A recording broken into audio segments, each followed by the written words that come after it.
Khamenei के poster लगे हैं भारत में। अगली तस्वीर मैं आपको दिखाऊं, तस्वीर भोपाल की है। भोपाल में ईरान के सुप्रीम लीडर खमनेई के पोस्टर लगे थे। जब लोग सुबह उठे तो लोगों ने देखा चौराहों पर ये पोस्टर।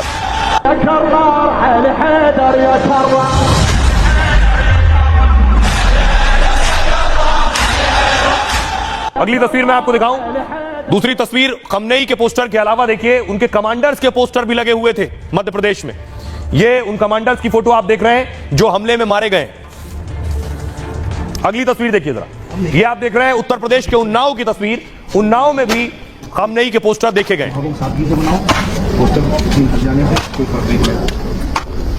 और अब आपको बताऊं कि आखिर भारत के इन शहरों में खमनेई के पोस्टर क्यों लगे। ईरान के सुप्रीम लीडर खमनेई दरअसल शियाओं के बड़े नेता हैं और शिया समुदाय खमनेई को धार्मिक मार्गदर्शक मानता है। ईरान विश्व में शिया इस्लाम का सबसे बड़ा केंद्र है। यहां इमाम हुसैन की शहादत पर मुहर्रम का आयोजन होता है। भारत समेत कई देशों में शिया ईरान की यह परंपरा मनाते हैं और दावे के मुताबिक भारत में 3 करोड़ के करीब शिया आबादी है।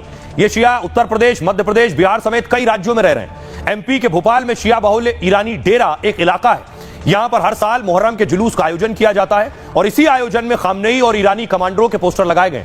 इजराइल से जंग को शिया समुदाय और ईरान धार्मिक मानते हैं और इसी वजह से भोपाल में खमनेई के पोस्टर लगाए गए। ईरानी डेरा के इमाम ने कहा कि यहां जो पोस्टर लगाए गए हैं वो कोई सेलिब्रेशन नहीं है, उत्सव नहीं, बल्कि एक वैचारिक प्रदर्शन है। यह दिखाने के लिए कि अगर इमाम हुसैन की राह पर चला जाए तो बड़ी से बड़ी ताकत को भी झुकाया जा सकता है। सुप्रीम लीडर खमनेई ने खुद भी जीत मुहर्रम की देन बताया। हमने इमाम हुसैन से सीखा है, जुल्म के खिलाफ सिर नहीं झुकाते। सुप्रीम लीडर और इस्लामिक क्रांति के जनक खुमैनी का संबंध उत्तर प्रदेश से है। उनके दादा अहमद हिंदी का जन्म यूपी के बाराबंकी में हुआ था और आगे चलकर वो ईरान चले गए और उनके पोते ईरान के सुप्रीम लीडर बने।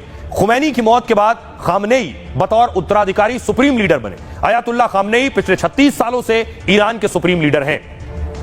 आइए और अब बारी है आज के सूत्र की। आपको बताते हैं, इंसान का सबसे बड़ा अधिकार खुश रहना है, इसलिए मैं धन संपत्ति से ज्यादा अहमियत खुश रहने को देता हूं। जिंदगी का यह अहम सूत्र दिया था भारत के पूर्व प्रधानमंत्री पीवी नरसिम्हा राव ने। नरसिम्हा राव साहब का जन्म 1921 में तेलंगाना में हुआ। एक किसान घर में पैदा हुए।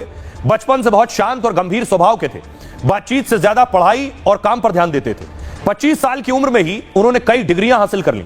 वो चाहते तो उन्हें आराम से अच्छी नौकरी कहीं मिल जाती या फिर बड़ा वकील या जज बनकर अच्छी कमाई कर सकते थे, लेकिन उन्हें असली खुशी समाज की सेवा से मिलती थी।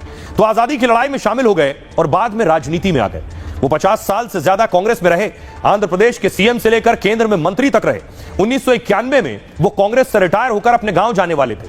तभी राजीव गांधी की हत्या के बाद उन्हें प्रधानमंत्री का प्रस्ताव मिला। शुरू में नरसिम्हा राव तैयार नहीं थे, लेकिन जब सीनियर नेताओं ने समझाया कि कांग्रेस में उनसे ज्यादा सीनियर और योग्य कोई नहीं है, तब वो माने। जब वो पीएम बने तब देश की आर्थिक हालत खस्ता थी। देश के पास सिर्फ 2 हफ्ते की विदेशी मुद्रा बची थी। तब नरसिम्हा राव साहब ने आर्थिक उदारीकरण की शुरुआत की। उन्होंने विदेशी व्यापार के दरवाजे खोले तो परमाणु कार्यक्रम को भी आगे बढ़ाया।